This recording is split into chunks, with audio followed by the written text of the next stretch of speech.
السلام علیکم ناظرین، میں ہوں آپ کی میزبان اقصیٰ سلیم۔ تو آج جس شخصیت سے ہم آپ کو ملوانے جا رہے ہیں وہ کسی بھی تعارف کی محتاج نہیں۔ جیسا کہ آپ دیکھ سکتے ہیں سوشل میڈیا پہ کافی ٹاپ ٹرینڈنگ میں ایک شخص جو ہے تنویر حیدری صاحب ان کا نام ہے، وائرل جا رہے ہیں۔ یہ مذاکرات میں جاتے ہیں، وہاں پہ شاعری کرتے ہیں، پہلے بھی شعر و شاعری کرتے ہیں، محفلوں میں جاتے ہیں، داد ملتی ہے، لیکن مذاکرات میں جانے کے بعد تو ان کی قسمت کا جیسے کہتے ہیں کہ عروج پر آ گئے ہیں۔ ہر بندہ ان کو ڈھونڈ رہا ہے یہ کہاں ملے اور ان سے ہم بات کریں، ان کا انٹرویو کر سکیں، تاکہ ان کی آواز جو ہے میں آپ کو بتا نہیں سکتی، آپ خود سنیں گے تو آپ کو لگے گا کہ واقعی لفظوں کی ادائیگی کی جا رہی ہے، اور اتنی سریلی آواز، اتنی پیاری آواز کہ آپ کو میں کچھ بتا نہیں سکتی۔ آئیے تو انہی کی جانب جاتے ہیں، ان سے پوچھتے ہیں کہ کب سے انہوں نے شاعری سٹارٹ کیا۔ السلام علیکم۔ وعلیکم السلام جی، کیسے ہیں آپ؟ الحمدللہ۔ سب سے پہلے تو مجھے یہ بتائیں کہ یہ جرنی آپ نے کہاں سے سٹارٹ کی؟ شاعری کا شوق تو بچپن سے ہی تھا، شعر سے محبت تھی، لیکن جو باقاعدہ شعر کہنا شروع کیا وہ 1997 میں پہلا شعر کہا میں نے۔ تو اس کے بعد بس چلتا رہا، گھر سے سپورٹ ملی، والد صاحب لکھتے تھے تو انہوں نے بڑا سپورٹ کیا، بڑا اچھا سمجھا۔ تو میرے پہلے استاد بھی میرے ابو ہی ہیں، تو بس اسی طرح چل نکلا۔ صحیح ہے، مطلب آپ کے والد صاحب بھی شاعری میں ان کی دلچسپی تھی، پھر آپ کی دلچسپی آئی۔ گھر میں کوئی اور بھی شاعری کرتا ہے آپ دونوں کے علاوہ؟ ابو اور میں دونوں۔ اچھا، تو مطلب مذاکرات سے ہٹ کر بھی آپ نے کسی پروگرام میں سنایا ہو؟ مذاکرات سے ہٹ کے جو ہمارے نجی محفلز ہوتی ہیں، ہماری پورے پاکستان میں مشاعرے ہوتے ہیں، وہ پڑھتے رہتے ہیں۔ وہ حلقہ احباب جو بھی ہے وہ ظاہر ہے جو شاعر ہیں، پھر ہماری محفلیں تو چلتی رہتی ہیں۔ صحیح ہے۔ کیا اس میں یہ بھی ہے کہ اس میں جو ہے آپ اپنی دل لگی کے لیے پڑھتے ہیں، یا پھر اس سے کچھ پریفٹ آپ کو ملتا ہے؟ کیا سین ہوتا ہے اس میں؟ پرافٹ والی تو بات جو ہے نا، وہ تو آپ جھوٹی سمجھیں۔ شاعروں کے پاس کیا ہوتا ہے، شاعروں کو بس داد ہی ہوتی ہے، واہ واہ کیا بات ہے، بہت اچھا۔ تو اس سے بڑی فنکار کے لیے اور کوئی چیز نہیں ہوتی، اس میں ذریعہ معاش نہیں ہے کوئی فی الحال تو۔ لیکن یہ ہے کہ شوق ہے، شوق تو چلتا ہے، پھر وہ آپ کو پتہ ہے کہ شوق کہاں پہ بھی ہو، کس چیز میں بھی ہو، لگن ہو، تو پھر وہ بندہ اس سائڈ پہ جاتا ہے۔ صحیح ہے۔ تو آپ کا بیسک بزنس کیا ہے؟ میں گولڈ سمتھ ہوں، میں جولر ہوں، تو مین چیز تو وہی ہے، یہ ساتھ شوق ہے۔ اچھا، تو وہ ٹائم نکالنا وہ تھوڑا مشکل نہیں ہو جاتا، کام میں سے اپنا ٹائم نکالنا؟ جی بالکل، بہت مشکل ہوتا ہے۔ اس میں یہ ہوتا ہے کہ جو زیادہ مشاعرے ہمارے ہوتے ہیں وہ رات کے ہوتے ہیں۔ جو دن کے مشاعرے ہوں تو پھر تھوڑا اوائڈ کر لیتے ہیں، نہیں جاتے کیونکہ کام کار جو ہوتا ہے۔ جو رات کے مشاعرے ہوتے ہیں وہ پھر پڑھ لیتے شوق سے۔ صحیح ہو گیا۔ تو آپ مجھے سب سے پہلے آپ اپنا من پسند شعر سنائے جو آپ نے سب سے پہلے لکھا ہو۔ سب سے پہلی شاعری آپ کی کون سی تھی، وہ آپ ہمیں سنائیں۔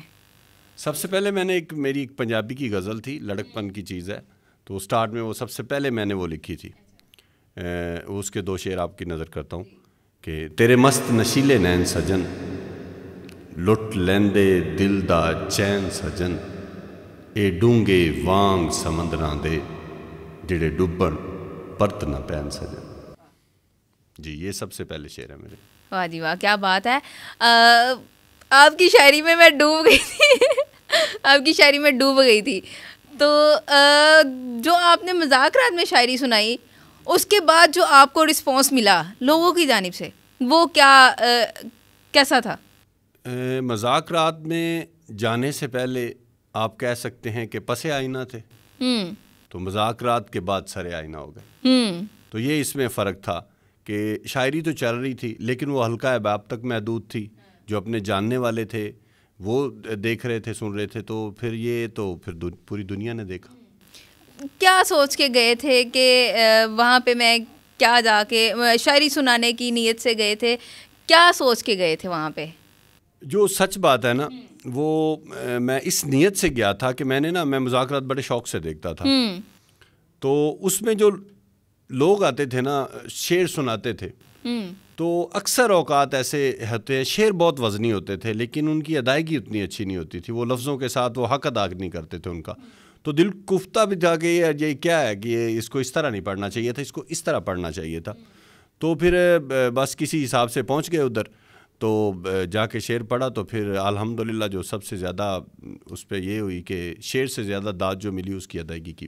ہاں یہ چیز ہر دوسرا بندہ یہی کہہ رہا ہے کہ شاعری تو ٹھیک ہے لیکن آپ کی آواز میں جو جادو ہے, جو تاثیر ہے, آپ کے لفظوں کی ادائیگی اور اس کو پڑھنے کا سلیقہ, ادب و آداب جو ہوتے ہیں نا, یہ شاعروں جو بڑے بڑے شاعر ہیں جن کو پتہ ہے ان چیزوں کا, وہ ان چیزوں کو بہت مانتے ہیں. وہ کہتے ہیں جس بندے میں ادب ہے نا وہی بندہ شاعری کر سکتا ہے. لفظ تو بندہ ہر کوئی لکھ سکتا ہے, ہر کوئی بنا سکتا ہے, بول سکتا ہے, لیکن شاعری کی بے حرمتی نہیں کرتے ہوئے دیکھ سکتے. جیسا کہ آپ نے مجھے بتایا کہ بے حرمتی ہوتی تھی, وہاں پہ لفظوں کی ادائیگی نہیں تھی کی جاتی, مجھے تکلیف ہوئی, دکھ ہوا, تو میں نے وہاں پہ جا کے اپنا فن دکھایا کہ میں یہ کر سکتا ہوں. تو آپ مجھے وہ والا شعر بھی سنائے جو آپ نے وہاں پہ مذاکرات میں سنایا, اور اپنی من پسند شاعری ہمیں اور بھی اچھی اچھی سنا دیں تاکہ ہمارے ویورز جو ہے نا خوش ہو جائیں. سارے لوگ, جو میں آپ کو ایک بات بتاؤں, سارے لوگ مذاکرات میں اس طرح کے نہیں آتے. کئی اچھے بھی پڑھتے ہیں, انداز بیاں بھی اچھا ہوتا ہے, لیکن چند چیزیں تھیں. تو جو مذاکرات میں نے سب سے پہلے شعر پڑھا, جو سب سے پہلے وائرل ہوا, وہ آپ کی نظر کرتا ہوں کہ اس کے بدلے ہوئے لہجے کی کرامت ہے سبھی, اس کے بدلے ہوئے لہجے کی کرامت ہے سبھی, اشک آسانی سے آنکھوں میں کہاں آتے ہیں, دل سے اترے ہوئے لوگوں میں میری جان سنو, سچ بتاؤں تیرے قدموں کے نشان آتے. واہ جی واہ, کیا بات ہے, کیا بات ہے, بہت بڑھیا ہو گیا. اور بھی کچھ شاعری ہمیں سنا دیں آپ. جی, آپ کی سماعتوں کی نظر ایک اور شعر کرتا ہوں.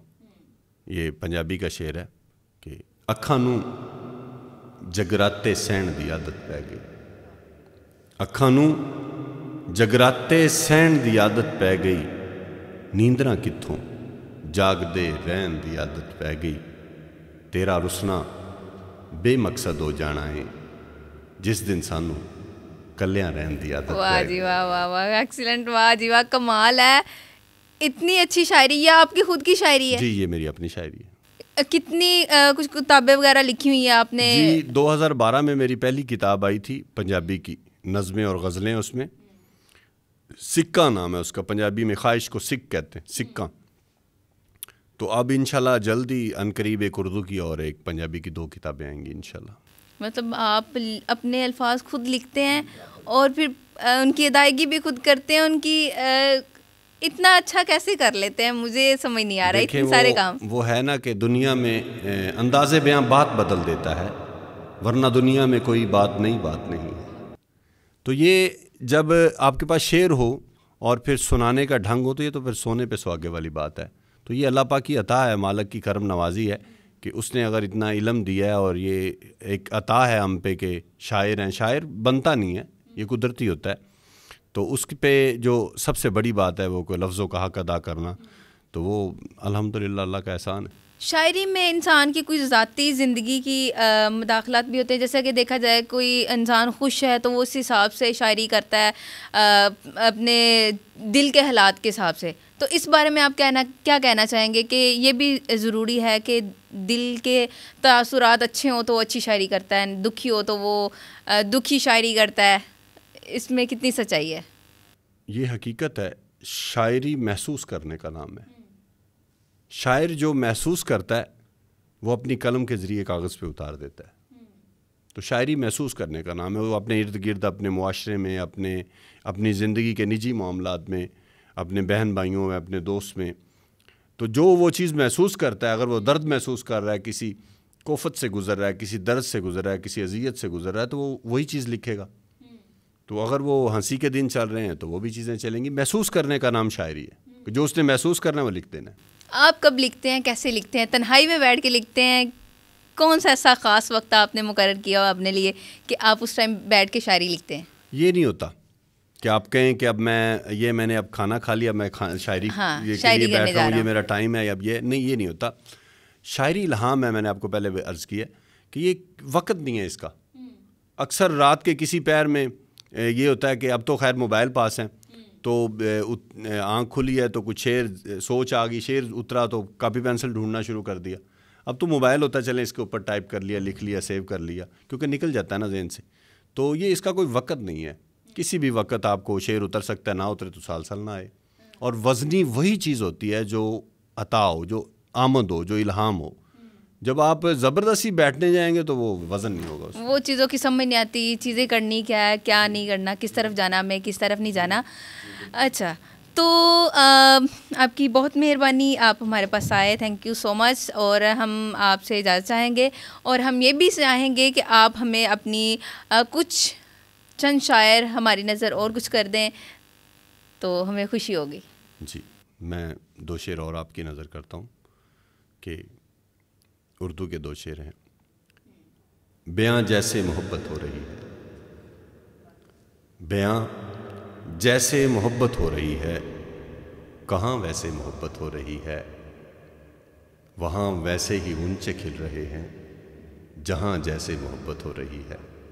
فقط مطلب نکالے جا رہے ہیں, یہاں ایسے محبت ہو رہی ہے, کبھی تنویر ایسی تو نہیں تھی, عیاں جیسے محبت ہو رہی ہے. بہت شکریہ. بہت عمدہ, یہ تو حقیقت تھی جو آپ نے بیان کر دی. تو میں نے وہی کہا ہے کہ جو اچھا, سرائکی بھی آپ کو آتی ہے؟ سرائکی میں بھی میں نے دیکھا ہے آپ کا شاعری. سرائکی کی میں بہت فیوریٹ ہوں, مطلب سرائکی میری بہت فیوریٹ ہے. تو آپ کچھ ایک آدھا سرائکی میں کچھ سنا دیں. اس میں پنجابی اور سرائکی دونوں چیزیں مکس ہوں گی. جس وقت سنگت تروڑ گئے او وقت آ سنگت نبھاون دا, جس وقت سنگت تروڑ گئے او وقت آ سنگت نبھاون دا, کدی وسدی رت تے چھڈ جاندوں کوئی دکھ نہ تیرے جاون دا. بڑے مانن تیریاں سنگتاں تے, تیرا حق نہ مکھ پرتاون دا, چنگا دے تنویر نو دان گئے در در تے سیس نواون دا. واہ جی واہ, کیا بات ہے, لاجواب ہو گیا. جی ناظرین, امید ہے آپ کو میرا پروگرام بہت پسند آیا ہوگا. ملیں گے اگلے پروگرام میں.